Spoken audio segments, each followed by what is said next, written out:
Right. Think I might have made a new friend. It's 2 o'clock in the morning, and I've been for a couple of hours or so been sitting outside with one of the licensees here. Yeah, so whilst you, MI5 or Angela Everett, whoever it was who rang me from an anonymous number, about what time did you ring me? Because I've been outside talking to someone who really does matter.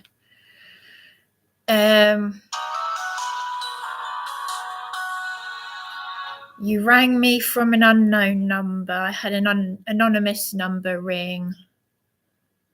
Yeah, just over an hour ago, but I wasn't bothered anyway because I was outside. Talking to someone else who's suicidal. So there we go. Me and someone else here who are suicidal. He's lost 2 friends to suicide. And I got talking to him because there was something going on outside here where I live. There was a woman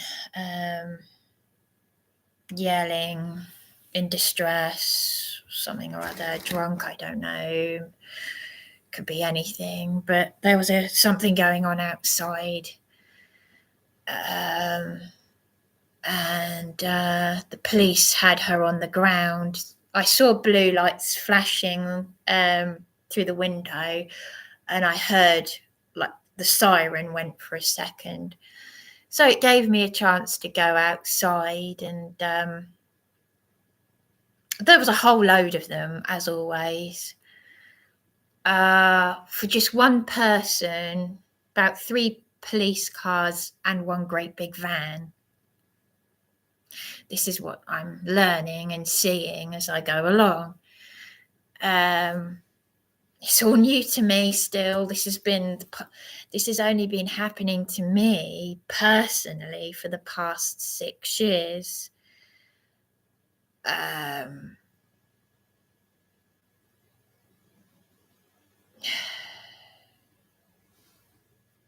So it was all orchestrated when they gave my partner a caring role and then used him as a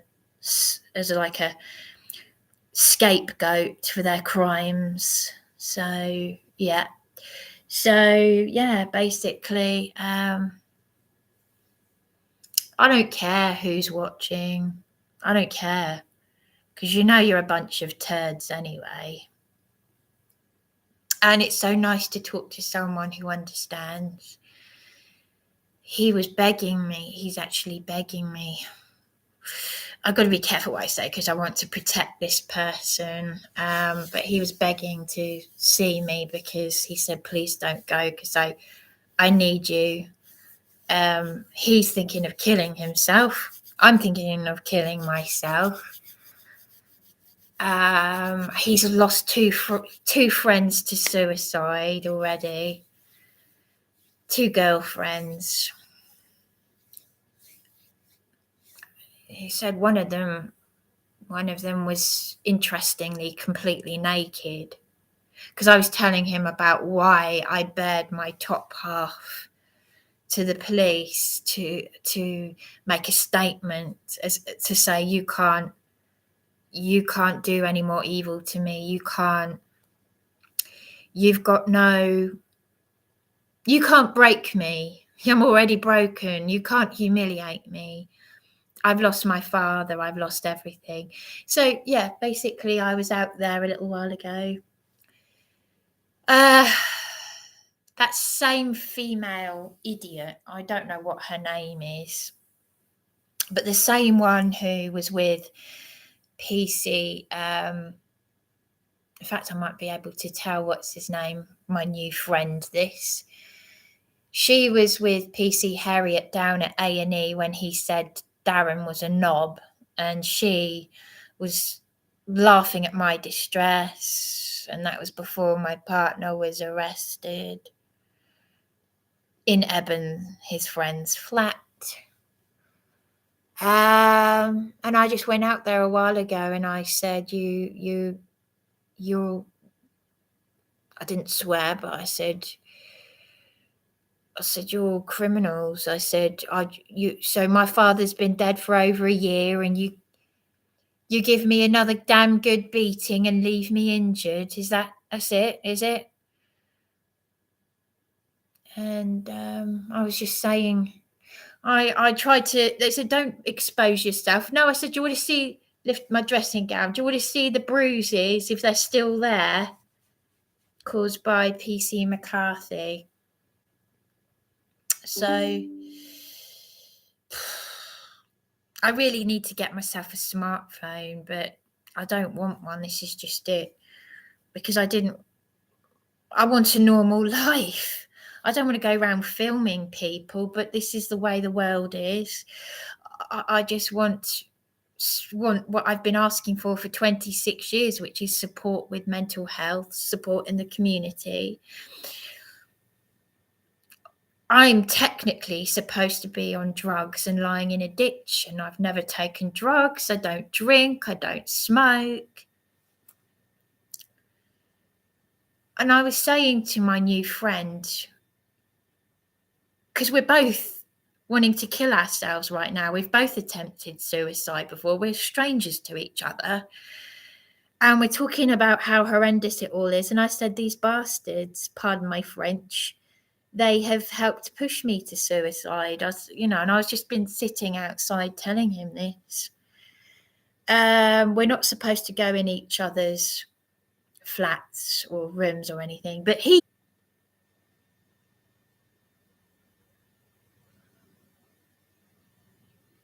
Nothing. Anyway, so anyway,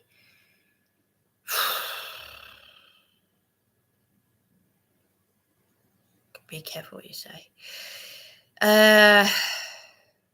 So anyway, but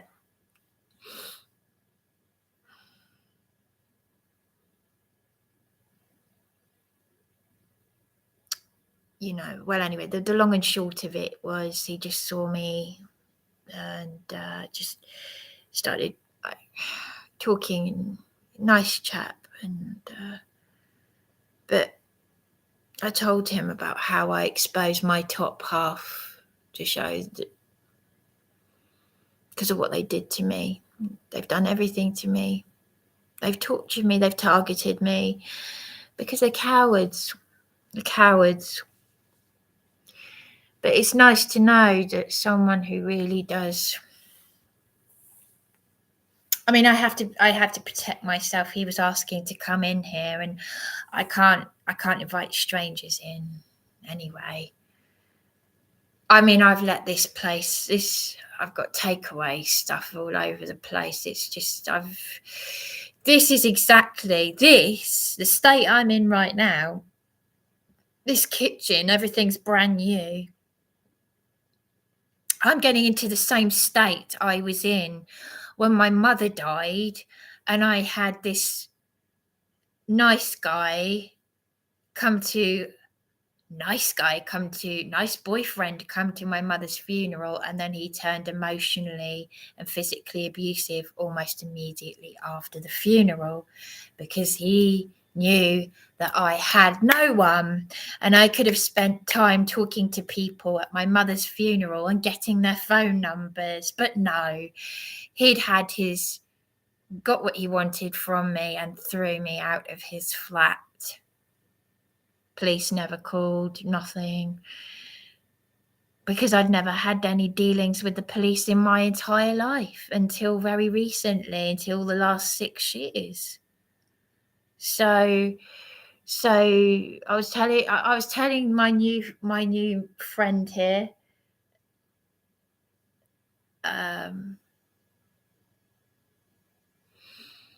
we're both thinking of killing ourselves. We've both got it in us, in our minds, to go and do ourselves harm. But why bother? Why bother with anyone? I was telling him about the crisis team, how they treated me with Juliet. So I'm documenting all of this. And I'm also documenting, because he doesn't know about this, about YouTube.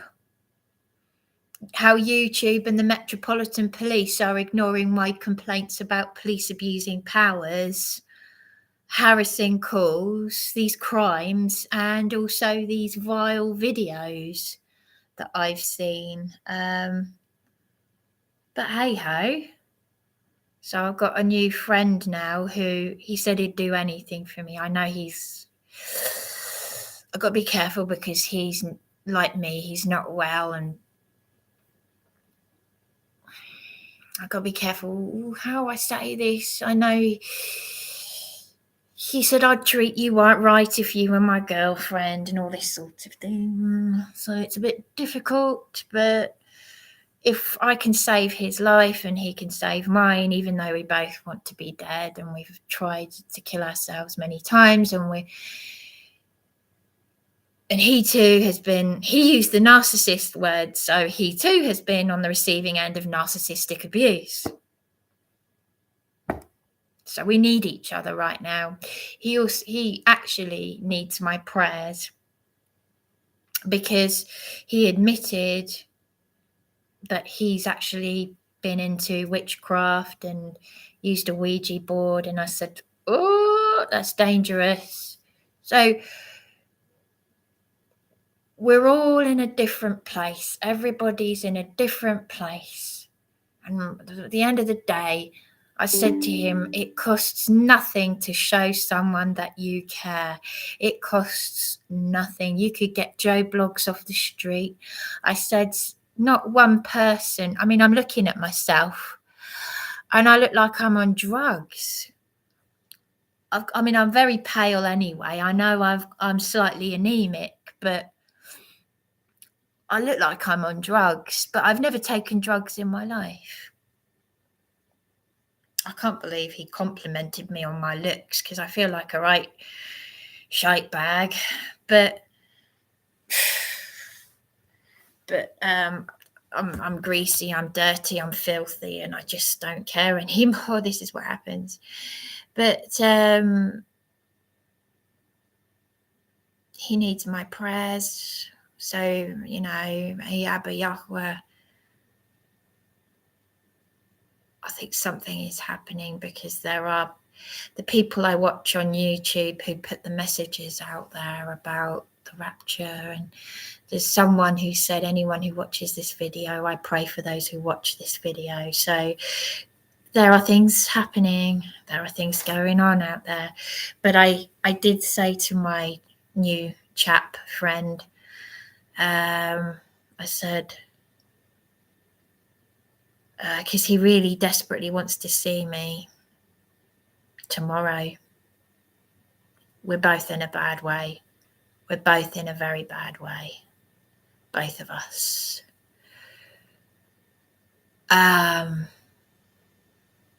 But at least I had my say to those scumbags. Those scumbags. The police. The police. I can't even comment on the auditors' videos, because these lowlives from MI5 or whatever have deleted my comments under the police auditors' videos. They won't let me put a link to my videos. So, but I can still contact them. I can still contact the auditors, because I've got their numbers, because I found their numbers published. So there we go. Yeah.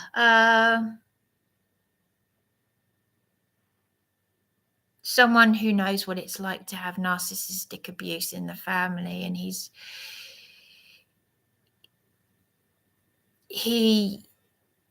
he said he did sell, without me even saying anything, he said he sold his soul to Satan at one point. He used to cut himself. He used to cut himself and like try and cut into the veins. Like, Satan, if I can give myself to you, will you? Do you know what I mean? So, Abba Yahweh, those of us who come to you will have eternal life. Our suffering on this earth is not worth it. It's not worth giving ourselves to the darkness at the last minute.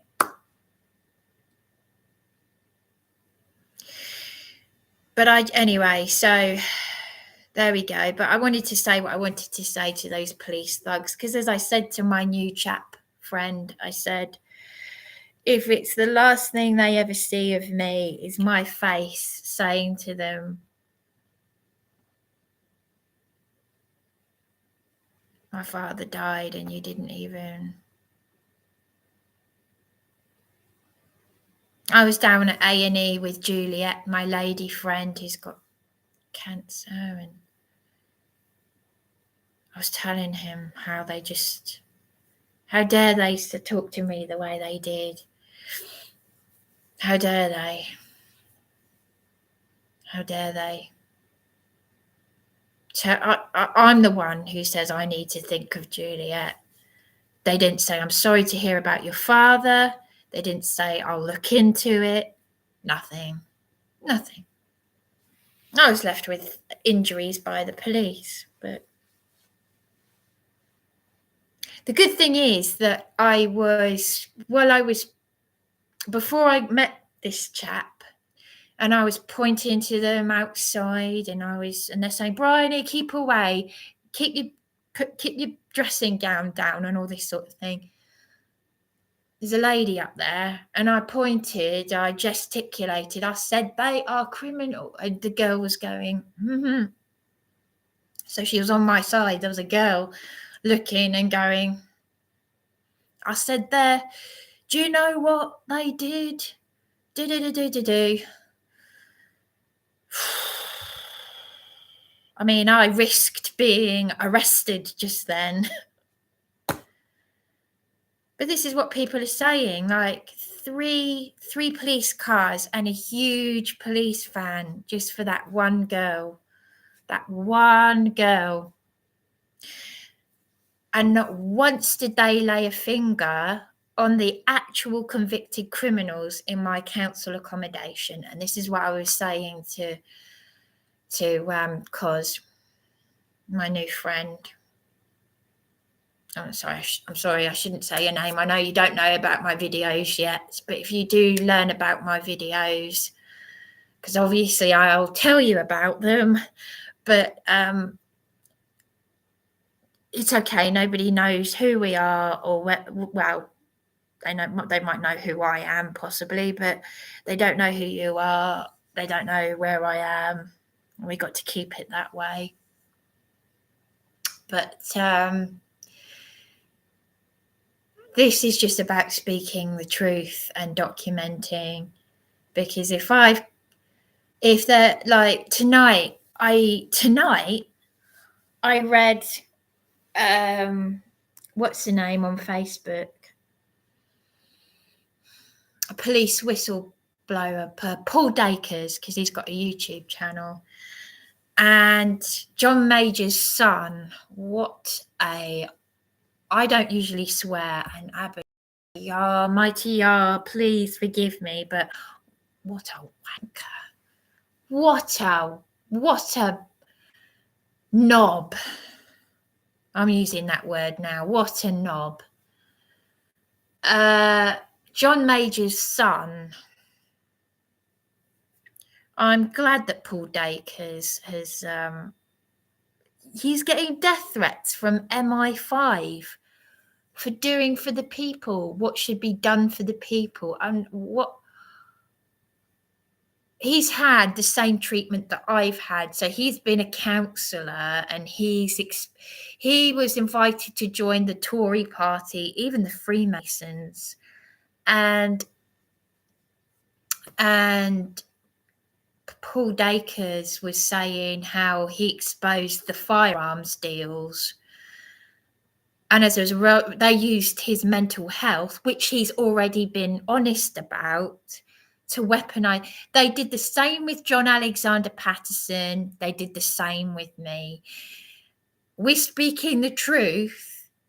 Therefore, that's the most dangerous thing you can do in the name, fighting the good fight and doing that for your fellow brethren or your fellow brothers and sisters in Yeshua, for the good of humanity, speaking your truth, and you get death threats from MI5. So this evening I said I commented to Paul Dacres, because I've often wondered, how do you become a counsellor? Because they're all corrupt. They're all in the club. They're supposed to stop and correct, but they don't. So yeah, Tory Mason scum. I mean, I think I'm what you'd call right wing. The only time I'm a lefty is because people need help with mental health, but the Tories don't believe in funding it because they're too busy funding the satanic Tavistock Institute of Human Relations, where these psychopaths study human behaviour. So, Mark Devlin will tell you all about that. And I know all about that because I know about what they did to Adam Ant and all these other MK Ultra victims. So anyway, tell it how it is. Telling the truth is the most dangerous thing that you can do. But, we're winning. We're winning. The light always wins ultimately over the dark. But Yeshua said in these last days we will suffer. But anyway, so I commented to Paul Dacres, though. I said that when his dad was PM, John Major, when I was a child, like 30 years ago, I said to my mother, because I used to I'm a bit thick when it comes to politics, but I said to my mother, why do they make those stupid animal sounds? Those groaning sounds. Why do those old men in the Houses of Parliament make those groaning noises? And I was a little girl when I said that, and my mother said, "Oh, I know, they're like little boys." So yeah, things don't change though. So I'm no different to how I was when I was a little girl. I still think these old men are like little boys. But it's much darker than that, as we've learnt. So many of these politicians have turned out to be paedophiles. They do all this high-level Masonic, satanic stuff. So Cos needs my prayers, and if you are a prayer warrior, if you are a believer, we need your prayers, please. So yeah, we need your prayers, because obviously tonight has happened for a reason. He's stopped me from killing myself. I've stopped him from killing himself, but he still needs me. I'm a bit funny like that. I sort of hide myself away, and I might still go and try and kill myself. The mighty Yahweh, he can intervene. He can do things. Obviously, if he's messed about with Ouija boards and sold his soul to Satan, I'm praying for my hedge of protection, because this space needs huge protection. So yeah, anyway, so there we go. I went outside with my camera. I've got a really crap camera. I don't think it picked up on anything, but we'll see. And because the battery cut out, so. But if I'd had a smartphone, you could have seen the numpties outside. So anyway, there we go. But I'll just finish by saying YouTube and the Metropolitan Police, you are still breaching your own legal guidelines, because I've been harassed. I'm still being harassed. I'm still being, and those videos are still up, and me and Juliet and someone else have reported them, but you haven't taken them down. So I'm just letting you know. Over and out.